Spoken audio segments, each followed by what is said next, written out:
இந்தியாவில் 140 கோடி மக்கள் தொகைக்கு 120 கோடி மொபைல் இணைப்புகள் உள்ள நிலையில இந்த சிறிய எண் ஒரு முக்கியமான அடையாளமா செயல்படுது. +91 என்பது இந்தியாவின் சர்வதேச அழைப்பு குறியீடு ஆகும். அதாவது இன்டர்நேஷனல் காலிங் கோட்.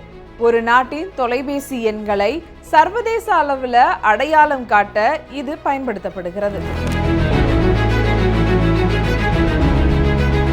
உதாரணமா அமெரிக்காவுக்கு +1 என்றும் பிரிட்டனுக்கு +44 என்றும் குறியீடுகள் இருக்கு. இந்த அழைப்பு குறியீடுகளை வழங்குவது ஐக்கிய நாடுகள் சபையின் கீழ் செயல்படும் சர்வதேச தொலைத்தொடர்பு ஒன்றியம் என்ற ஒரு அமைப்பு தான். உலகளாவிய தகவல் தொடர்பு தொழில்நுட்பத்தை இது கட்டுப்படுத்துகிறது. சர்வதேச அழைப்புகள் சரியான நாட்டை சென்றடைவதற்கான ITU அமைப்பு உலக நாடுகள்ல 9 மண்டலங்களாக பிரித்திருக்கு. இதுல இந்தியா 9வது மண்டலத்தில் வருது.